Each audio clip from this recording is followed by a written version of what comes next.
C'est du vrai travail de professionnels.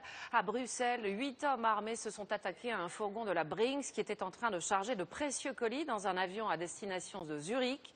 Ils ont menacé le pilote mais n'ont pas tiré une balle.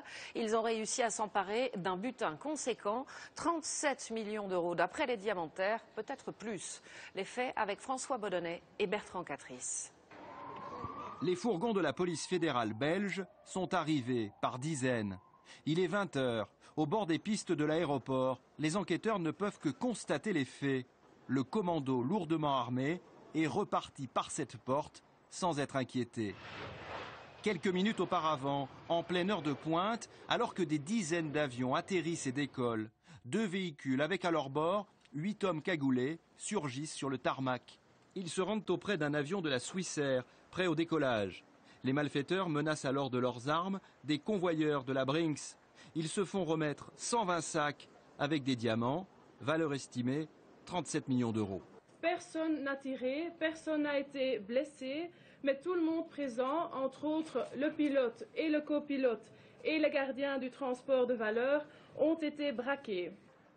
Le hold-up dure moins de 10 minutes. Les passagers présents dans l'aérogare ne se rendent compte de rien. 1 heure plus tard, l'un des 2 véhicules du commando est retrouvé calciné de l'autre côté de Bruxelles. Les chaînes belges enchaînent les éditions spéciales autour de ce braquage extrêmement professionnel. Notre aéroport est une plateforme internationale avec des normes de sécurité très strictes. L'enquête devra à présent déterminer comment les malfaiteurs ont pu les déjouer. Les diamants dérobés venaient d'Anvers, la principale ville de Flandre et surtout la capitale mondiale de cette pierre précieuse. Certains d'entre eux étaient taillés, d'autres encore à l'état brut. Ce vol est l'un des plus importants subis par les diamantaires de Belgique.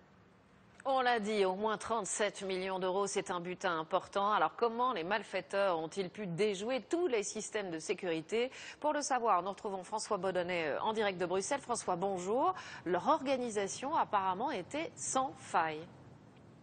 Oui, absolument, Élise, sans faille, extrêmement professionnel. Pour preuve, eh bien, les malfaiteurs se seraient fait passer pour des policiers. En tout cas, ils portaient des uniformes sombres. Et selon certains témoins, eh bien, l'un de leurs 2 véhicules était même équipé d'un gyrophare de police. Par ailleurs, selon nos informations, eh bien, le commando est entré sur la piste par une partie de la piste qui était en travaux, ce qui prouve qu'ils étaient extrêmement bien renseignés. Alors, ont-ils bénéficié de complicité à l'intérieur de l'aéroport ou à l'intérieur de la société de convoyage? C'est évidemment la question à laquelle vont devoir répondre les enquêteurs. Les enquêteurs qui se consacrent sur des gangs organisés, capables à la fois de mettre sur pied un hold-up si bien orchestré et de se procurer un véritable arsenal d'armes automatiques. François Baudonnet en direct de Bruxelles. Merci à vous François pour toutes ces précisions.